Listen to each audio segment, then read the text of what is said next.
At Lagos' popular computer market known as Computer Village, customers shopping for various goods make their way through the busy arcade.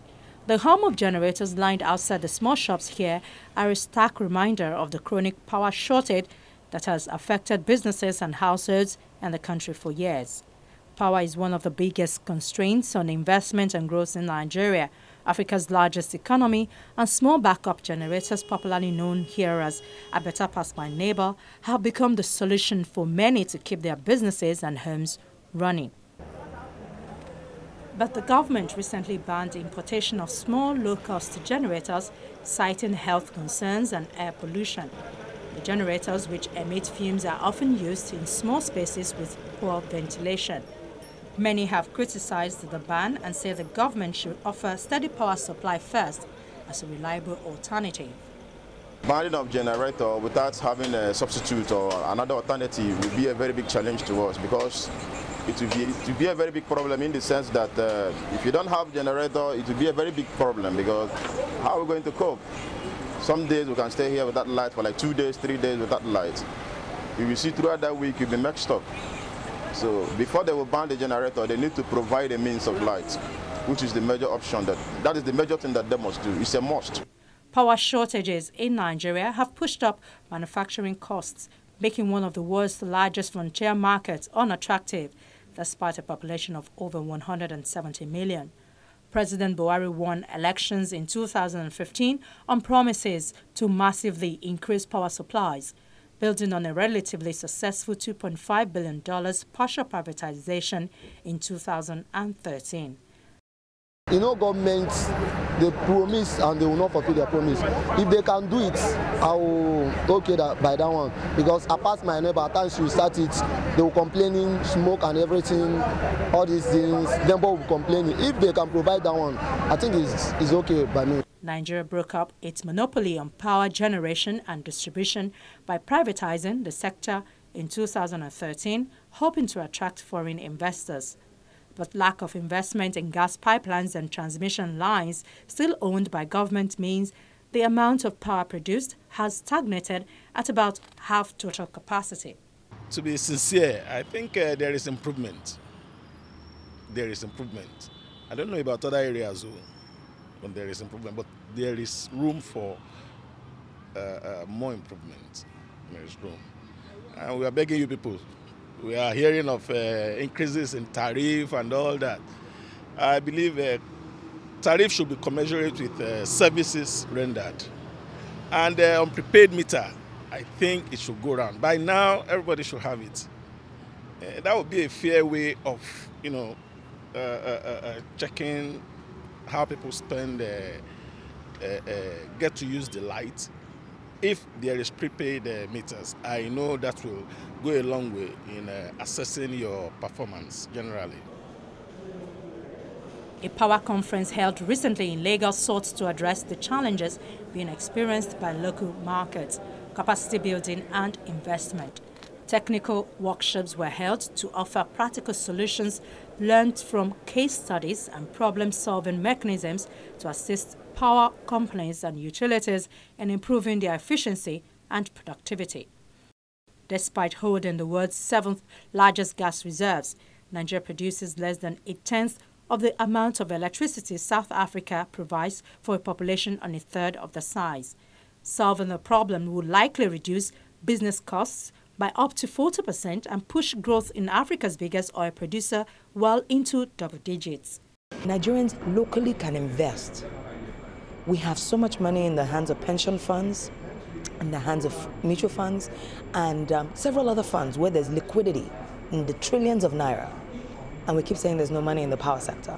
We can get those funds to invest money in the power sector, right, with a payback period of X time.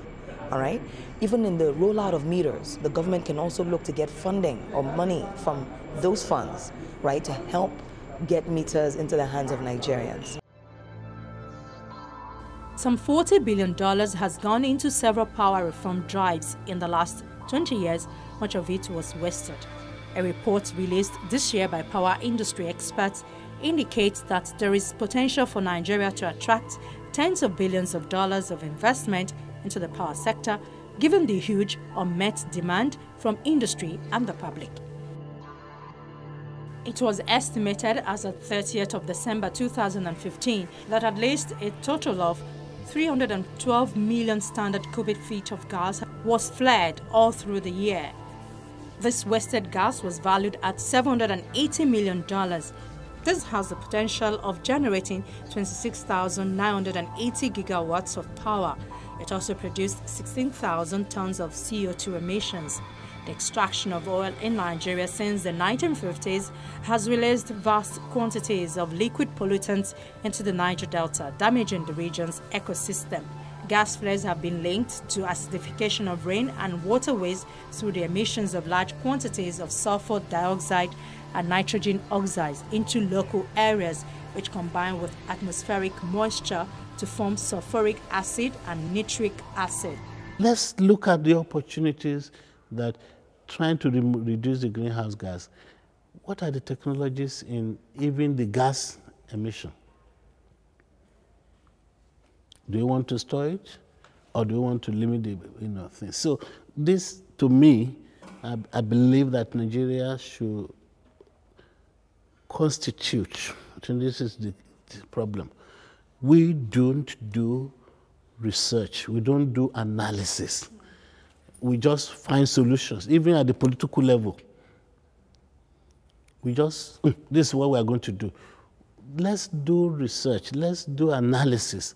And find a group of people to do analysis for Nigeria, what we can benefit from addressing the challenge of climate change.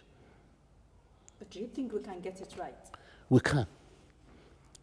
I don't believe there's anything Nigeria cannot get right if we are committed to it. Various legislative measures to curb gas flaring in Nigeria have been in place since 1969. Since 1984, it has been illegal to flare gas in Nigeria without the written permission of the Minister of Petroleum Resources. The current penalties for gas flaring in Nigeria officially stand at $3.50 per 1,000 standard cubic feet.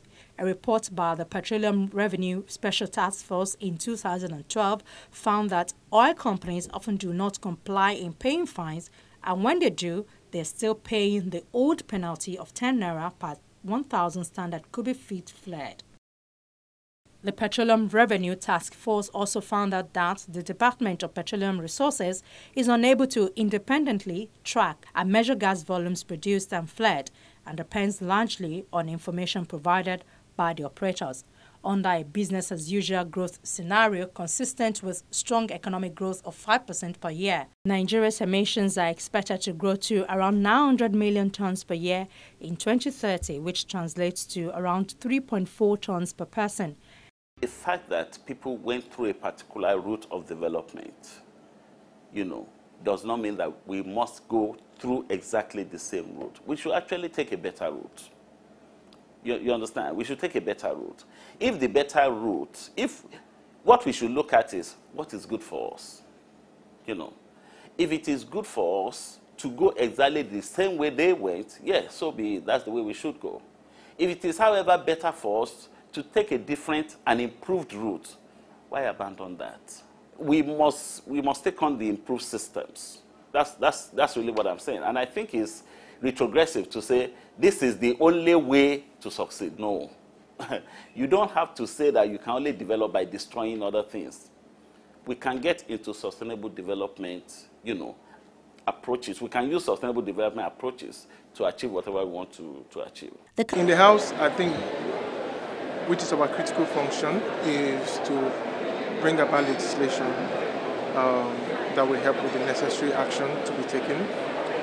So if the IOCs are not taking those actions by themselves, we'll have to compel them.